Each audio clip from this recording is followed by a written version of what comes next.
चलते हैं आज जनपद कुशीनगर, जो भगवान बुद्ध की परिनिर्वाण स्थली है। परिनिर्वाण स्थली से कुछ कदम दूरी पे जो रामाभार स्तूप है, जहाँ पे भगवान बुद्ध जलाए गए थे, जिसका मैं वीडियो आज से 2 दिन पहले आपको दिखा चुका हूँ। वहीं थोड़ी दूर बगल में एक थाई मंदिर है, जिसका भी वीडियो मैं आप लोगों को दिखा चुका हूँ। और थाई मंदिर से संचालित एक ऐसा हॉस्पिटल है जो चैरिटेबल है, जो पूरे जनपद कुशीनगर को ही नहीं, इर्द गिर्द अगल बगल के कई जनपदों के मरीज यहाँ पे आते हैं और पूर्ण रूप से संतुष्ट होकर जाते हैं। उस हॉस्पिटल के कौन से डॉक्टर हैं जो इतने मरीज को एक साथ देख लेते हैं और सभी मरीज को संतुष्ट होकर भेज देते हैं? तो हम आज उन डॉक्टर साहब से आप लोगों को मिलवाएंगे। डॉक्टर साहब नमस्कार। नमस्कार सर, आपका नाम? Doctor BN Singh. सर, यह जो हॉस्पिटल है जो चैरिटेबल ट्रस्ट द्वारा है, इस हॉस्पिटल की खासियत क्या है और कब ओपनिंग हुई और किसके द्वारा संचालित है? सर, यह हॉस्पिटल जो है थाई मंदिर, विशेष करके एक चैरिटेबल थाई मंदिर में वाट थाई कुशीनारा चैरिटेबल ट्रस्ट है, उसके अंतर्गत एक Kushinagar clinic and medical centre एक यूनिट है वाट थाई कुशीनारा चैरिटेबल ट्रस्ट का। इसका उद्घाटन 12 अगस्त 2000 में हुआ। पहले जो है थाई मंदिर के प्रांगण में ही इसका उद्घाटन हुआ, वहीं चलता भी रहा। वहाँ 12 अगस्त थाईलैंड के महारानी का जन्मदिन दिवस था, उन्हीं के जन्मदिन के अवसर पर इसका उद्घाटन हुआ। इसका संचालन जो है एक थाई के ही लोग हैं, ट्रस्टीज हैं, हरनाम सिंह हरिवंश कौर चैरिटेबल ट्रस्ट के नाम से दिल्ली में करोल बाग में एक उनका चैरिटेबल पाली क्लिनिक है। वे लोग ही वहाँ के लोगों की सेवा करते हुए कुछ प्रेरणा स्रोत आ करके यहाँ जो है कुशीनगर में यह ट्रस्ट का निर्माण किया और निर्माण करने के साथ साथ इस हॉस्पिटल का संचालन किया गया। यह ध्यान रखते हुए कि यह पूर्वोत्तर जो है अपना काफ़ी गरीबी के दृष्टि से देखा जाए तो काफ़ी पुअर पीपल्स यहाँ होते हैं और दवाएं प्राइवेट हॉस्पिटल्स वगैरह में थोड़ी सी महंगी होती हैं। तो सेवा भावना के हिसाब से वे सारे ट्रस्टीज लोग आ करके हरिवंश कौर चैरिटेबल ट्रस्ट के ट्रस्टीज लोग यहाँ पर इसका थाई मंदिर के यूनिट से सम्मिलित होकर के इसका उद्घाटन किए 12 अगस्त 2000 में इनसाइड में कुछ थाई मंदिर के इनसाइड प्रांगण में। काफ़ी दिनों तक तो वहीं चलता रहा, लेकिन यह हॉस्पिटल यहाँ पे 2 मई 2007 में यहाँ नई बिल्डिंग बना करके यहाँ जो है स्टार्ट की गई, जिसका उद्घाटन अपने पूर्व जो है राष्ट्रपति डॉक्टर APJ अब्दुल कलाम के द्वारा इसका उद्घाटन हुआ था और तभी से यह संचालित हो रहा है। तो सर, हम ये जानना चाहेंगे आपसे कि जो मरीज हैं इतने तादाद में यहाँ पे रहते हैं, उनको आप कैसे हैंडल कर लेते हैं, जबकि अन्य हॉस्पिटलों में नंबर लगता है 50-60 मरीज नहीं देख पाते हैं और आप 150-200 मरीज देख लेते हैं? ऐसा नहीं है, 150-200 देखना कभी कभी विशेष परिस्थिति में होती है। विशेष परिस्थिति में कोई कैंपिंग होती है, कभी फ्री का डिस्ट्रीब्यूशन होता है, उसमें बहुत ज़्यादा संख्या हो जाती है। तो यह ध्यान में रहता है कि चूँकि जनरल दवाएं ही यहाँ होती हैं, इन्वेस्टिगेशन की सारी सुविधाएं यहाँ नहीं है, तो पेशेंट का कंप्लेंट जान करके उनके अनुसार दवा लिखा जाता है। और चूँकि छूट का समय निर्धारित होता है, लिमिटेड होता है 9 बजे से 4 बजे तक, तो उसमें कोशिश ये रहती है कि जितने लोग आ गए हैं वे वापस न जाने पाएँ, तो उनको जल्दी से उनका तकलीफ़ सुन करके आवश्यकता अनुसार उनकी दवाएं दे दी जाए। वहाँ हमारे स्टाफ भी हेल्प करते हैं, इसलिए हम लोग प्रयास करते हैं कि इसको जो है जितना जल्दी से जल्दी लोगों को सेवा प्रदान किया जाए। तो ऐसी परिस्थिति में 150, 200, 250, 300 मरीज भी उस समय निपटा दिए जाते हैं कि उनको तकलीफ न हो, उनको दवा मिल जाए और निराश न हो। अब बाकी दिनों में तो कभी 50, 60, 70 यानी एवरेज साल का लगभग 100 पेशेंट का हिसाब पड़ता है एक पर डे का। सर, एक बात और जाननी थी आपसे, जो अन्य हॉस्पिटल हैं वह एक्स्ट्रा इमरजेंसी फीस लेते हैं, लेकिन आपके यहाँ एक्स्ट्रा मरीजों को छूट दी जाती है, जैसे बुजुर्गों को छूट दी जाती है, बच्चों को छूट दी जाती है।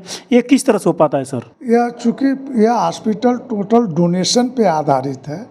शुरू में यह जब हॉस्पिटल स्टार्ट किया गया उसमें सिर्फ 2 रुपये रजिस्ट्रेशन फीस लिए जाते थे मरीजों के लिए से, जो कि 6 महीने के लिए वैलिड होता था। कि बाद के दिनों में थोड़ा सा बढ़ कर के प्रेजेंट टाइम में हो गया है 10 रुपया रजिस्ट्रेशन फीस है, जो 6 महीने के लिए वैलिड होता है। इसके अलावा 15 रुपये एक दिन के दवा का पैसा लिया जाता है, दान स्वरूप लिया जाता है। यानी प्रेजेंट टाइम में यदि किसी मरीज़ को हम लोग 1 हफ्ते की दवा देते हैं तो वह 105 रुपये की होती है। तो मार्केट के हिसाब से तो बहुत चीप हो जाता है। चूँकि यह हॉस्पिटल चैरिटेबल दृष्टि बनाया गया है, जो 100% अपनी थिंकिंग को फॉलो कर रहा है, और यह पैसा कमाने का उद्देश्य नहीं है, सेवा भावना के उद्देश्य से बनाया गया है। इस समय और जितने नेशनल हॉलीडेज हैं थाईलैंड के, उस समय पे और महीने में 2 बार बुद्धिस्ट हॉलीडे होता है, उस समय हमारे यहाँ जितने सीनियर सिटीजन्स हैं उनको जो है 3 दिन की दवा फ्री दे दी जाती है। यानी सीनियर सिटीजन में 60 साल से ऊपर जो है, और चिल्ड्रेन जो 8 साल से नीचे के बच्चे हैं उनको 3 दिन की दवा फ्री दी जाती है। इसके अलावा समय समय पर जो नेशनल हॉलीडेज थाईलैंड के हैं, जैसे मग्गा पूजा हुआ, किंग्स डे बर्थडे हुआ, क्वींस बर्थडे हुआ, प्रिंस बर्थडे हुआ, ऐसे अवसर पर 3 से 5 दिन की दवाएं सभी मरीजों को फ्री ऑफ कास्ट, उनका जांच और निदान सब कुछ जितना संभव होता है, दवा भी 5-5 दिन की फ्री दी जाती है सभी मरीज। सर प्रेजेंट टाइम में यहाँ पे किस किस मरीज का उपचार होता है, कौन कौन से डॉक्टर बैठते हैं और क्या क्या सुविधाएं आपके पास उपलब्ध है सर? प्रेजेंट टाइम में इस समय तो हम 2 ही डॉक्टर यहाँ बैठते हैं। एक डॉक्टर सचिन कुमार शर्मा जी हैं जो गोरखपुर से आते हैं, और मैं हूँ डॉक्टर बीएन सिंह। 6 दिन बैठते हैं यहाँ पर रेगुलर, और जनरल सारे मरीज देखे जाते हैं। यहाँ स्पेशलाइजेशन की कोई सुविधा नहीं है, जनरल हर तरह के मरीज देखे जाते हैं, और लगभग मैक्सिमम दवाएं उपलब्ध भी यहाँ से दी जाती है। स्पेशल ट्रीटमेंट कोई यहाँ नहीं दिया जाता है, इमरजेंसी सुविधा यहाँ नहीं है। पैथोलॉजी यहाँ कुछ दिन रन कर रही थी, जो प्रेजेंट टाइम में यहाँ बंद है। यहाँ सुविधा के रूप में फिजियोथेरेपी की व्यवस्था है हमारे यहाँ, जिसमें हर प्रकार की जो है फिजियोथेरेपी की सुविधा दी जाती है, वो भी मार्केट के हिसाब से काफ़ी न्यूनतम पैसे में। जहाँ मार्केट में फिजियोथेरेपी के किसी एक पार्ट का जो है चार्ज 150, 200 और 250 होता है, यहाँ हमारे यहाँ केवल 50 रुपये उसके लिए लिए जाते हैं।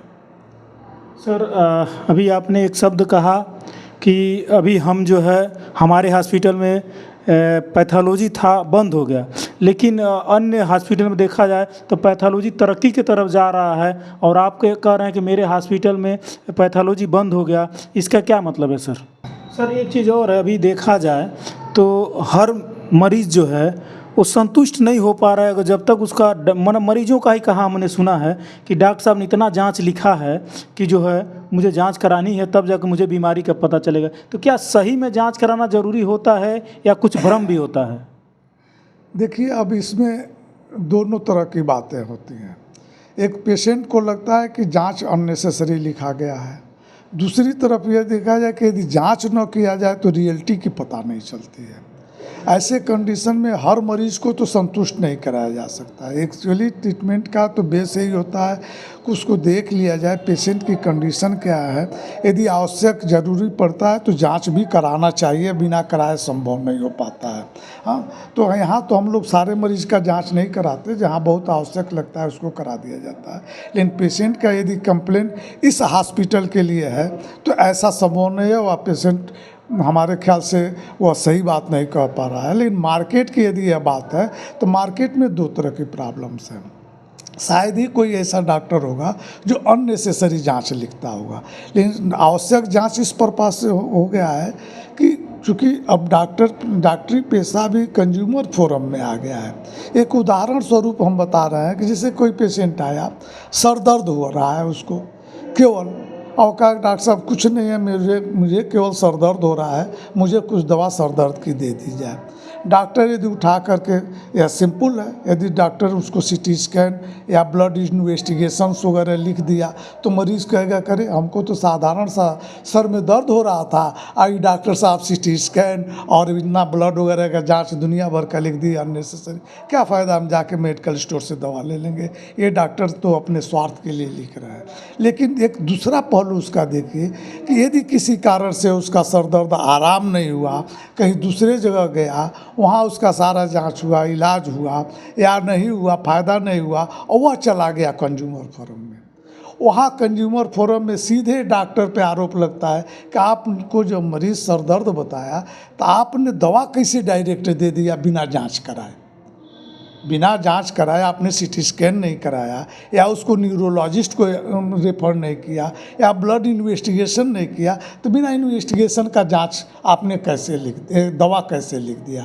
ऐसे में आप लोग खुद सोच सकते हैं कि ऐसे में डॉक्टर करे क्या। वो अपने विवेक का प्रयोग कर लेता है कि अच्छा चलिए पेशेंट जो है रेगुलर के हैं, आते जाते हैं, कुछ दवा दे देते हैं, नहीं आराम होगा तो बता दिया जाएगा कि भाई किसी स्पेशलाइजेशन में जा कर के दिखा लो या जांच करा लो। लेकिन अब प्रैक्टिकली डॉक्टर यहाँ दुविधा में पड़ जाता है कि यदि अगर जो कोर्ट का मामला आया तो वहाँ डॉक्टर पे ही आरोप लगेगा कि आपने पूरा जांच क्यों नहीं कराया, बिना सीटी स्कैन, बिना इस सब कंप्लीट जांच कराए, बिना आपने दवा कैसे दे दिया, वहाँ डॉक्टर दोषी हो जाता है। और मरीज़ के नज़र में भी यदि जांच सारे लिख दिए जाते हैं तो मरीज़ के नज़र में भी दोषी बन जाता है कि बिना जो है अपने स्वार्थ के लिए जो है इतना सारा जाँच लिख दिया है। ऐसे कंडीशन में अब डॉक्टर दुविधा में तो पड़ ही जाता है, लेकिन सिचुएशन को देखते हुए सब हैंडल करना पड़ता है। और लोग करते हैं मार्केट में, यहाँ तो हम लोग नहीं करते हैं। यहाँ तो आवश्यक जांच होता है, कभी कभी तो इस तरह का जांच इतना आवश्यक होता है कि मरीज़ अवॉइड करता है, लास्ट स्टेज में कराता है तो सच्चाई सामने आती है तो अभी प्रॉब्लम में पड़ता है, डॉक्टर भी प्रॉब्लम में पड़ते हैं कि समय से ही जांच हो गया होता तो सही ढंग से इलाज या तो यहाँ होता या कहीं भेज दिया जाता। तो काफ़ी ये क्रिटिकल क्वेश्चन है। इसका हमारे ख्याल से आप लोग इसका जवाब सुन करके कुछ तो आइडिया लगा लेंगे होंगे कि हाँ क्या नीयत होती है डॉक्टर की। सारे डॉक्टर्स की ऐसी नीयत नहीं होती है कि अननेसेसरी जांच लिखें। कहीं कोई जो है ऐसा नहीं है कि हर लोग हर क्षेत्र में, किसी भी क्षेत्र में हर आदमी 100% सत्य हो, कहीं ना कहीं मिस्टेक डॉक्टर की तरफ से है, तभी इस तरह की बातें सामने भी आती हैं। सर अभी एक स्वास्थ्य संबंधित मैं आपसे जानकारी लेना चाहता हूं कि अभी जो क्लाइमेट या जो भी चल रहा है, आजकल सब लोग घुटने के दर्द से और शुगर से ज़्यादा पीड़ित हैं। आखिर यह क्यों बढ़ रहा है अपने यहाँ? मतलब अपने पूर्वांचल में तो सबसे ज़्यादा देखने को मिल रहा है कि जब आदमी 50 साल से ऊपर गया तो घुटने के दर्द से निश्चित है वो परेशान है। अभी इसके देखिए लाइफ स्टाइल डिजीज़ है। हम लोगों के खाने पीने के, काम करने के, उठने बैठने के सारे तौर तरीके जो है चेंज हो गए हैं। एक तो कई सारे कारण से इसमें जॉइंट पेन के लिए कई सारे कारण हैं, डायबिटीज़ के भी कई सारे कारण हैं, लेकिन मुख्य रूप से खान पान का ही है कि हम लोग ये नहीं सोच पाते हैं कि हम लोग खाना किस पर्पज़ से खाते हैं, खाने का पर्पज़ क्या है। मोस्टली पूछा जाए तो 90, 95, 98% लोग यही बताएंगे खाना हम पेट भरने के लिए खाते हैं, हमको भूख लगती है तो खाते हैं, और वह पेट कैसे भरा जाए जो खाने में जीभ को अच्छा लगे, टेस्टी लगे, उसकी पौष्टिकता कितनी है, पौष्टिक चीज़ें खाने में है कि नहीं है, यह चीज़ नहीं ध्यान दिया जाता है। केवल टेस्ट को ध्यान में रखते हुए पेट की संतुष्टि के लिए और मानसिक संतुष्टि के लिए हम लोग भोजन करते हैं। एक तो भोजन का फैक्टर हुआ, प्लस मैक्सिमम लोग एक्सरसाइज से, टहलने से अपने शरीर के रख रखाव पे ध्यान नहीं दे पाते हैं, काम में बिजी रहते हैं, किस तरह से कर रहा है, कैसे कर रहा है, खान पान पर ध्यान नहीं दे पाते, यह एक कारण होता है। प्लस यह जॉइंट पेन, शुगर वगैरह जो हुआ, एक तो कुछ हेरिडिटरी हो जाता है, और प्लस यह संतुलित आहार रूप में भोजन न लेने से, ठीक ठाक न लेने से ये सब हो जाता है। जॉइंट का हुआ आदमी, जॉइंट पेन तो जो है, चूँकि हम लोगों का शरीर भी एक मशीन है, लंबे समय तक काम करते हुए शरीर के पार्ट्स भी घिसते हैं या उनकी जो आवश्यकता है उसकी पूर्ति नहीं होती है, तो उसके टिश्यूज़ में, सेल्स में भी कमी आती है, जिसकी वजह से दुष्प्रभाव तो पड़ता है।